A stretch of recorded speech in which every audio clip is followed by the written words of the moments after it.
Hello sugar friend, আমি Subbu and welcome back to my channel. তো আজকে আমি চলে এসেছি আরেকটি নতুন ইনফরমেটিভ ভিডিও নিয়ে।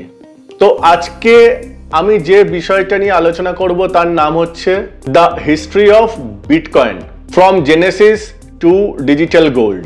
মাত্র কয়েক বছরের মধ্যে বিটকয়েন একটা সাধারণ মাত্র আইডিয়া থেকে গ্রো করতে করতে একটা ট্রিলিয়ন ডলারের মার্কেটে পরিণত হয়েছে। কিন্তু কিভাবে শুরু হলো এই যাত্রা, কে বানালো, আর কেন এটা এত বড় ব্যাপার? আর আজকের এই ভিডিওতে আমরা আলোচনা করব বিটকয়েনের জন্ম, উত্থান আর কেন এই বিটকয়েনকে ডিজিটাল গোল্ড হিসাবে গণ্য করা হয়।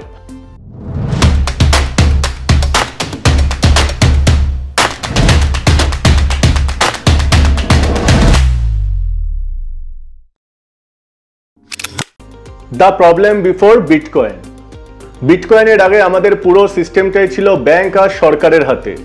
2008 সালে যখন গ্লোবাল ফাইন্যান্সিয়াল ক্রাইসিস শুরু হলো, সেই সময় মানুষ ব্যাংকের ওপর থেকে আস্থা হারাতে শুরু করলো।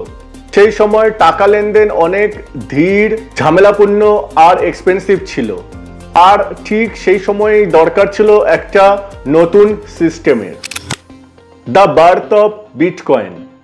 2008 সালের 31শে অক্টোবর সন্তোষী নাকামোটো নামে এক ব্যক্তি বা তার দল একটি হোয়াটসঅ্যাপ পেপার প্রকাশ করে, যেটা হলো এরকম: Bitcoin a peer to peer electronic cash system. 2009 সালে 3ই জানুয়ারি তৈরি হলো প্রথম ব্লক, যার নাম হচ্ছে জেনেসিস ব্লক। সেখানে সন্তোষী নাকামোটো একটি বার্তাও লুকিয়ে রেখেছিলেন।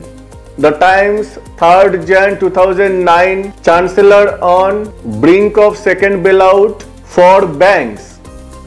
অর্থাৎ এই কারেন্সির জন্মই হলো ব্যাংকিং সিস্টেমের সংকটের সময়ে। The early days. তোমরা কি জানো, প্রথম দিকে বিটকয়েনের কোনো দামই ছিল না। কয়েকজন টেকি লোক মাইন করত আর বিটকয়েন নিয়ে ফোরামে আলোচনা করত।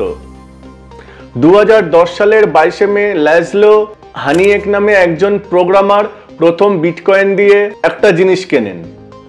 তিনি সেই সময় 10,000 বিটকয়েন দিয়ে দুটো পিৎজা কেনেন। আজকে সেই বিটকয়েনের মূল্য দাঁড়াতো প্রায় কয়েক বিলিয়ন ডলার। তাই এই দিনটাকে বিটকয়েনেরা বিটকয়েন পিৎজা ডে হিসাবে পালন করে থাকে। এরপর থেকে ধীরে ধীরে মানুষের মধ্যে বিটকয়েনের মধ্যে ইন্টারেস্ট বাড়তে থাকে এবং তারা বিটকয়েনের নেটওয়ার্কও তৈরি করে এবং ধীরে ধীরে মানুষ বিটকয়েনে ইনভেস্ট করতে শুরু করে। Bitcoin gain attention. 2011 সালে বিটকয়েনের দাম $1 পৌঁছে গেছিল। এরপর থেকেই শুরু হলো বিতর্ক। Dark web market place silk রোডে বিটকয়েন দিয়ে অবৈধ জিনিসপত্র কেনাবেচা শুরু হলো। আবার 2014 সালে সবচেয়ে বড় এক্সচেঞ্জ মাউন্ট গক্স হ্যাক হয়ে গেল এবং এক নিমেষের মধ্যে কয়েক লাখ বিটকয়েন হারিয়ে গেল। সো অনুমান করা হয় 8,50,000 বিটকয়েন সেই সময় হারিয়ে গেছিল। সবাই সেই সময় ভেবেছিল যে বিটকয়েন আর চলবে না, কিন্তু বিটকয়েন সেই সময় বেঁচে থাকলো এবং ধীরে ধীরে এগিয়ে চলল। The raise as digital gold. So ধীরে ধীরে মানুষ বিটকয়েনকে খালি ডিজিটাল মানি না, অ্যাজ এ ডিজিটাল গোল্ড হিসাবে গণ্য করতে শুরু করলো। 2017-তে এর দাম প্রায় $20,000 ছুঁয়ে গেছিল আর 2021-এ এর দাম প্রায় $60,000 ওপরে চলে যায়।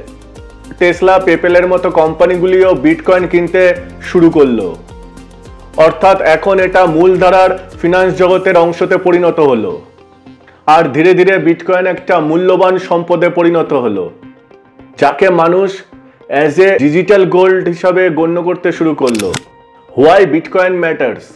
আজ পৃথিবীর অনেক দেশে ইনফ্লেশন খুব বেশি বা যেখানে ব্যাংকিং সিস্টেম ভেঙে পড়েছে, সেই সব জায়গায় মানুষ বিটকয়েনকে একটি মুক্তির পথ হিসাবে দেখে। কারণ বিটকয়েনকে কোনো সরকার বন্ধ করতে পারবে না। এটি কোনো সরকার দ্বারা নিয়ন্ত্রিত নয়। কোনো বর্ডারও এই বিটকয়েনকে আটকাতে পারবে না। এটা একটা গ্লোবাল অ্যাসেটে পরিণত হয়েছে। মানুষরা বিটকয়েনকে একটি গ্লোবাল কারেন্সি হিসাবে ভাবতে শুরু করেছে। অবশ্যই বিটকয়েনের ভোলাটিলিটি এবং এনার্জি ইউজ নিয়ে বিতর্ক রয়েছে, কিন্তু স্বাধীন অর্থনীতির প্রতীক হিসাবে বিটকয়েনের শক্তি এখনো অটুট।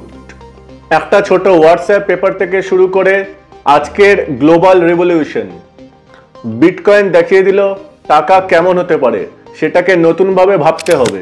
সো ফ্রেন্ডস, তোমরা এটাকে বিপ্লবী বলো আর ঝুঁকিপূর্ণ বিনিয়োগী বলো, বিটকয়েন কিন্তু ইতিহাসে নিজের জায়গাটা নিশ্চিত করে ফেলেছে। সো ফ্রেন্ডস, আই থিঙ্ক তোমাদেরকে আমি একটা সুন্দর ইনফরমেটিভ ভিডিও উপহার দিতে পেরেছি। আর এই ভিডিওগুলি যদি তোমাদের ভালো লেগে থাকে অবশ্যই লাইক, শেয়ার এবং সাবস্ক্রাইব করো, আর পারলে কমেন্টেও জানিও। আর তোমরা কমেন্টে জানিও এই বিটকয়েন কি আসলে ডিজিটাল সোনা হিসাবেই থাকবে, নাকি এটা কোনোদিন অ্যাজ এ কারেন্সি হিসাবে আমরা ইউজ করতে পারবো। তো দেখা হচ্ছে নেক্সট ভিডিওতে। টিল দেন তোমরা সবাই ভালো থেকো।